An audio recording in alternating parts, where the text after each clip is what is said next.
Imagine someone pitching this back in the 90s, a dark cyberpunk future, massive corporations controlling society, an addictive virtual reality drug, a frozen cop given one last chance. He must expose the people pulling the strings.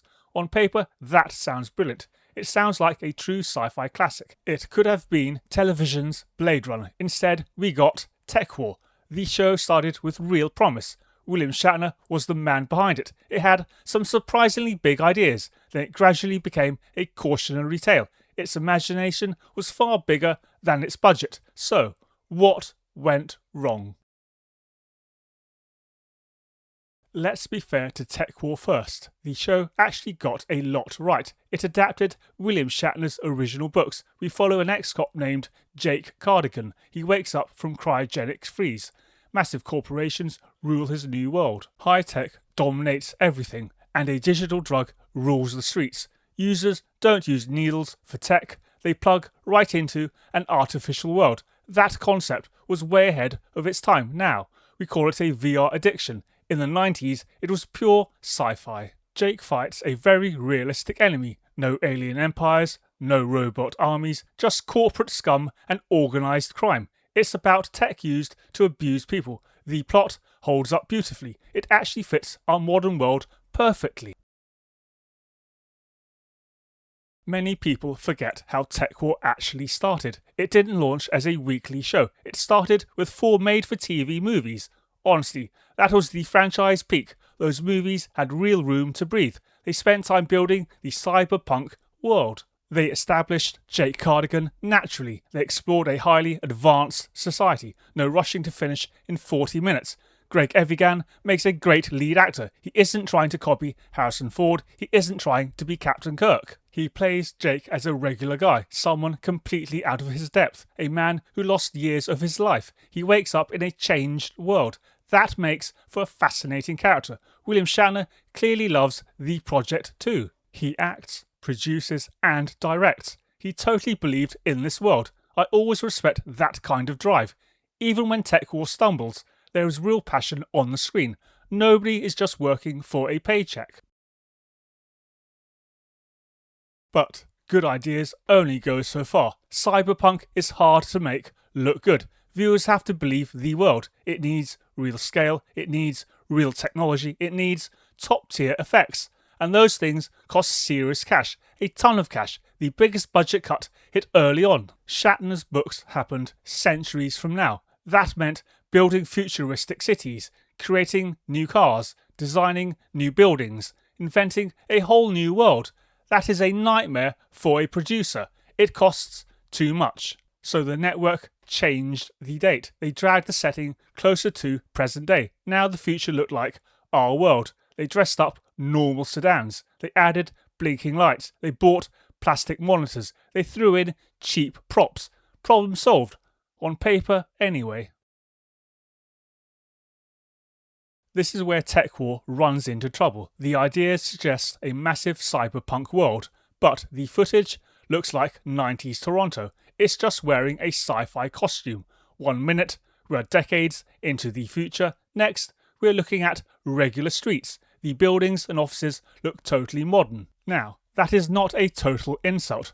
Plenty of great sci-fi has small budgets. The real issue here is consistency. Sometimes the show truly convinces you. Then, 5 minutes later, the illusion disappears. You suddenly notice the everyday office chairs. You recognise the familiar roads. The props look incredibly cheap. Someone bought plastic files at a shop. They sprayed them silver for the camera. They called them futuristic gear. Viewers notice those shortcuts right away. Then they stop believing in the world, and the plot has to work twice as hard.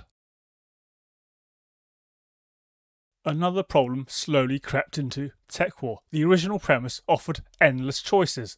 Corporate plots, artificial intelligence, digital addiction, big questions about our future tech. Instead, too many episodes hit a familiar pattern. A crime happens, Jake investigates, the bad guy gets caught, roll the credits. It wasn't terrible TV, it was just safe. And that is a real shame. Cyberpunk isn't supposed to feel safe. It should feel uncomfortable, messy, corrupt. It shows normal people fighting massive systems, enemies that seem impossible to defeat. Occasionally, TekWar showed some teeth. Then it reset to normal. It became a standard detective show. They just used fake holograms as a gimmick. What a massive waste of potential. They were too scared to take a risk. Of course, TekWar feels like a product of 1994. The tech is a perfect time capsule. Now, I don't blame the series for this. Every sci-fi show gets the future wrong sometimes. That's part of the fun. But some tech aged in a wonderful way. The virtual reality helmets look absolutely massive. The control desks are covered in flashing lights. The early CGI looks like an old screensaver. Again, it's easy to laugh now, but remember, this was just network TV. It wasn't a Hollywood blockbuster. They built a future world every single week. Sometimes they pulled it off so well, other times not so much. Ambition was always fighting a tight budget, and strangely, that is part of the charm. Eventually, the audience drifted away. The network ratings dropped. The critics weren't very kind either. The show never fully delivered on its setup. And once TV ratings fall, it is very hard to recover. That is especially true for sci-fi, because good sci-fi is expensive. When the viewership shrinks, the funding usually shrinks too. Then the flaws become totally obvious. It is a brutal cycle in television. We see it happen over and over. TekWar wasn't the first show to crash, and it definitely wasn't the last.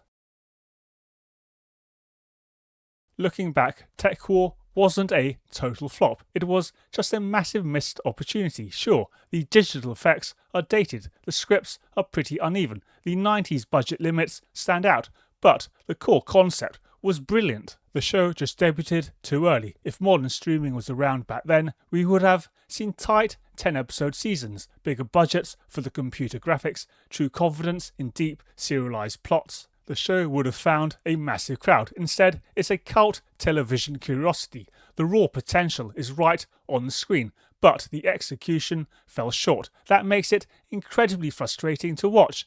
It isn't unwatchable trash, it's just a tragic tease of what could have been. Did you watch TekWar back then? Have you read William Shatner's novels? Or did the low budget kill the dream? Let me know in the comments below. Do you love exploring forgotten sci-fi? Hit that like button right now. Subscribe to Watching Nonsense Unfold. Join me for the next episode. See you then.